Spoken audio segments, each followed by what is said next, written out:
ataupun di Oenai, saya selalu memperhatikan kalau mereka datang dan atek oko mama, mereka bilang ini puah pis-pisa mau tuk-tuka, begitu ya, tanda turut merasakan, turut bersama-sama dengan keluarga yang sedang bersuka cita.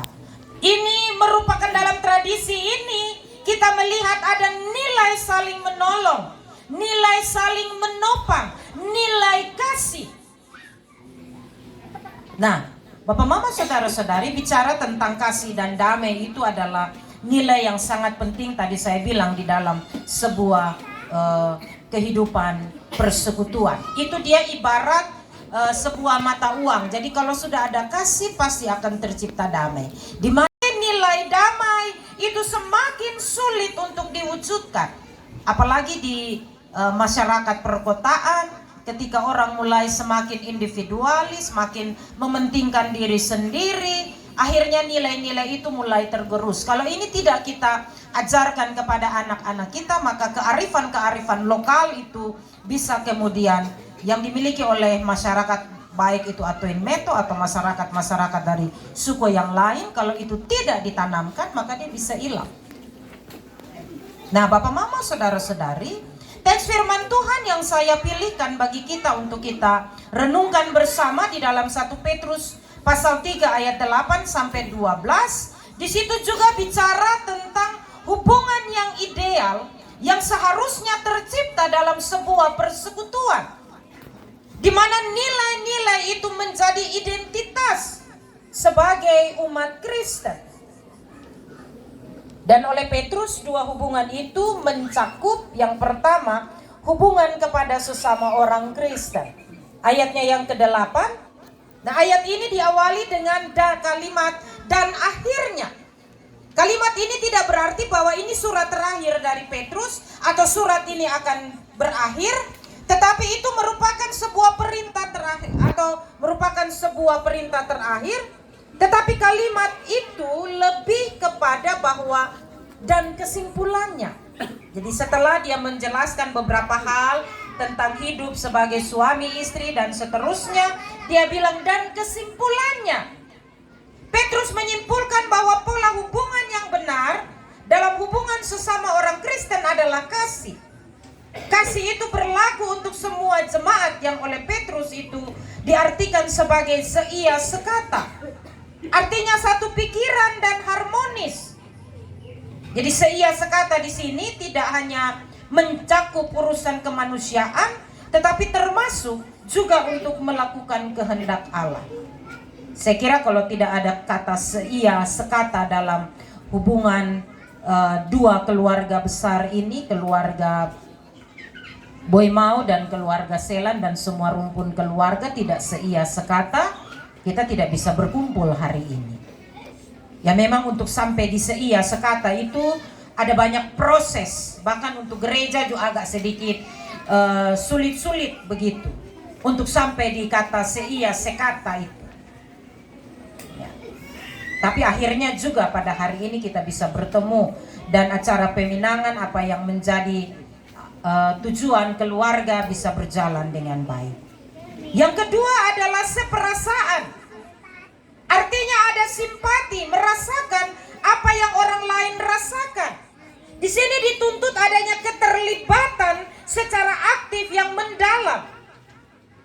Jadi kalau kita bisa seperasaan, artinya bisa turut merasakan apa yang dirasakan oleh orang lain, itu penting dalam sebuah kehidupan persekutuan. Kalau apa yang dirasakan itu tidak turut kita rasakan, maka persekutuan itu bisa menjadi hambar.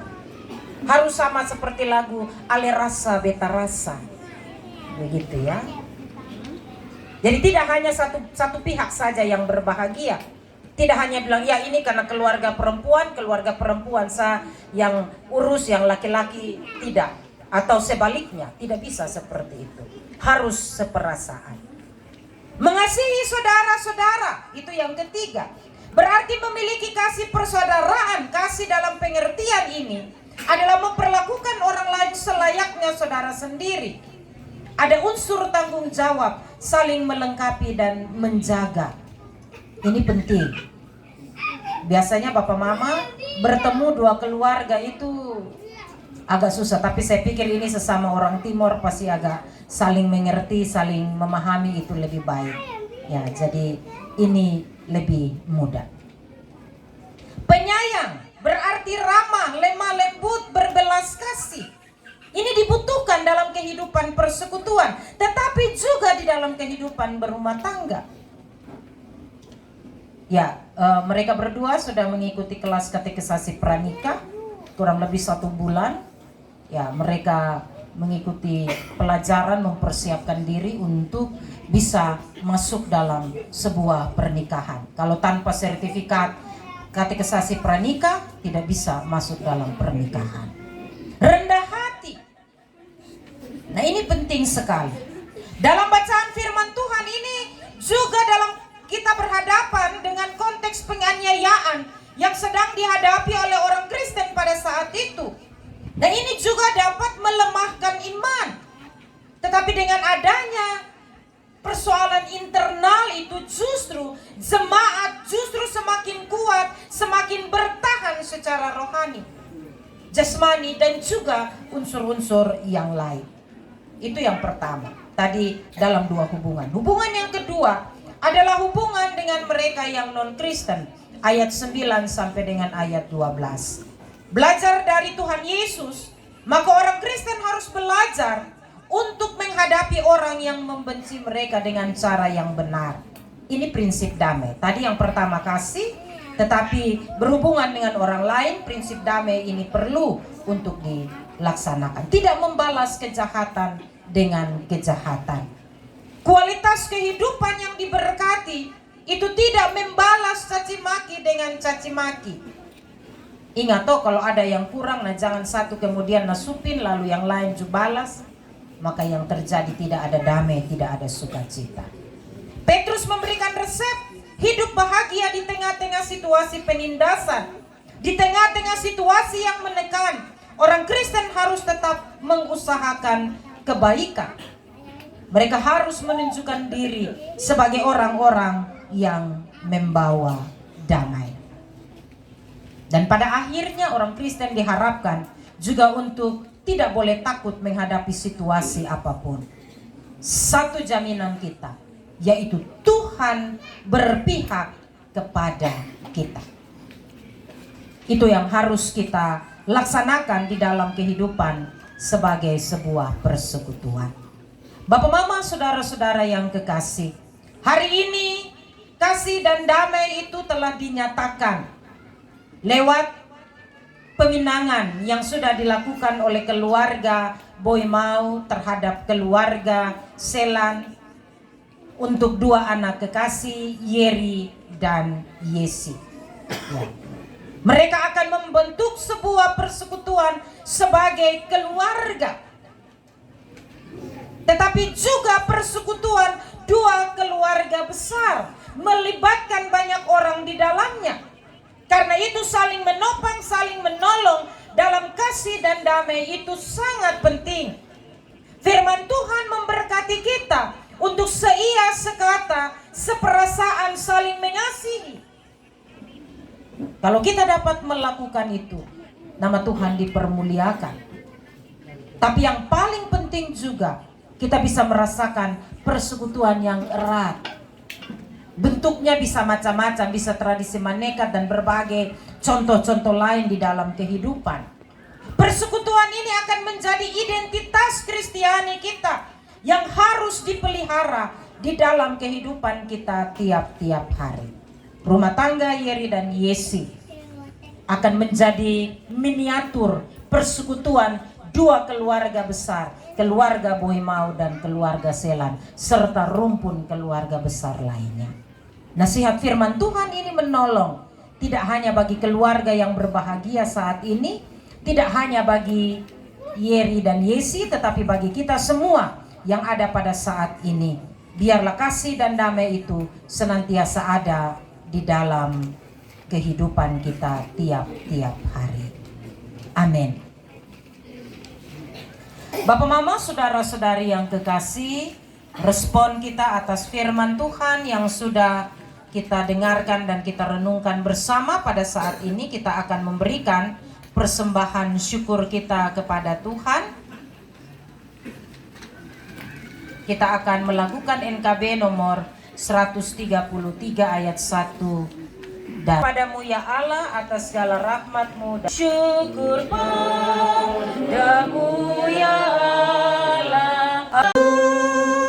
Upun naman syukur atas kasih sayang dari sanak dan teman. Syukur atas keluarga penuh kasih yang mesra. Syukur atas perhimpunan yang memberi sejahtera. Syukur atas kekuatan kala duka dan kesal. Syukur atas pengharapan kini dan selamanya.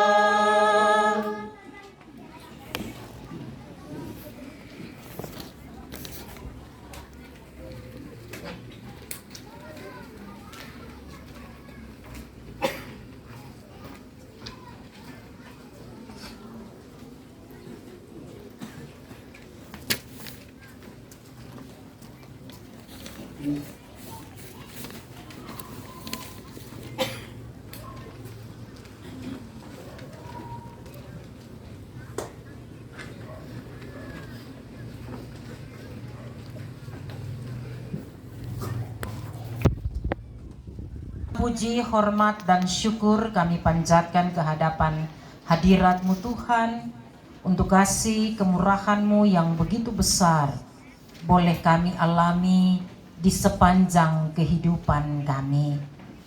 Terima kasih Tuhan untuk setiap kesempatan yang Tuhan anugerahkan bagi kami, sehingga kami ada di dalam persekutuan peribadahan kami.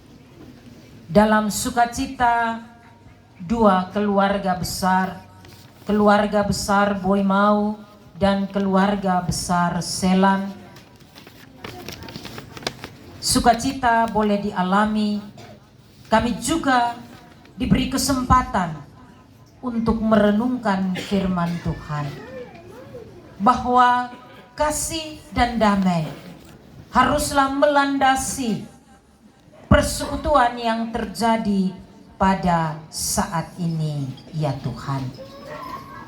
Tuhan Allah Bapa kami yang di sorga, pada sore hari ini ya Tuhan, keluarga Boy Mau boleh datang kepada keluarga Selan untuk meminang anak kekasih mereka.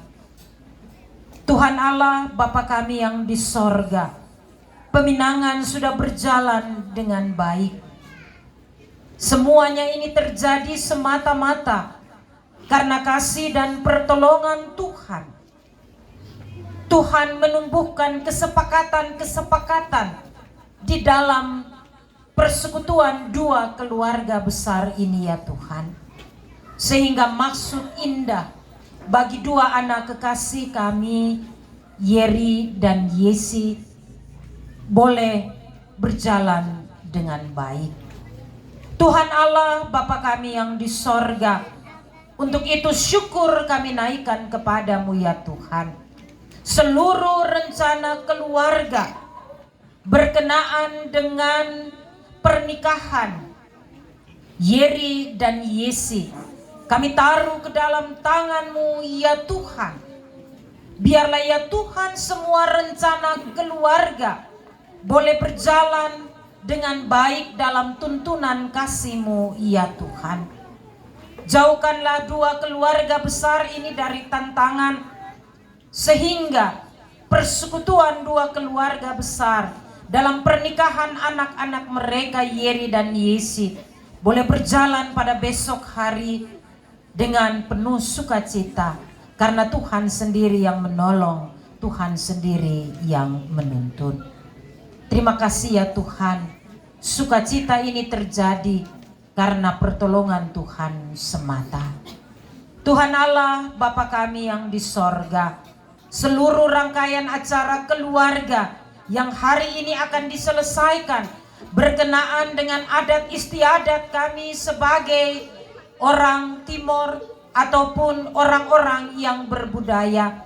Tuhan campur tangan, Engkau berkati para jubir, berkati orang tua dan juga semua keluarga yang mendukung, supaya semuanya boleh berjalan dengan baik. Persiapan-persiapan boleh dilakukan sampai pada puncak acara besok. Terima kasih ya Tuhan. Dalam syukur kami pada saat ini juga Tuhan, kami telah memberikan persembahan syukur kami. Biarlah ya Tuhan persembahan itu boleh menjadi persembahan yang berkenan, yang berbau harum di hadapan hadirat-Mu, dan juga boleh berguna bagi pekerjaan Tuhan dalam jemaat-Mu di tempat ini. Tuhan Allah Bapa kami yang di sorga, semua kami yang turut hadir dalam sukacita ini, masing-masing kami juga datang dengan berbagai pergumulan-pergumulan kehidupan kami.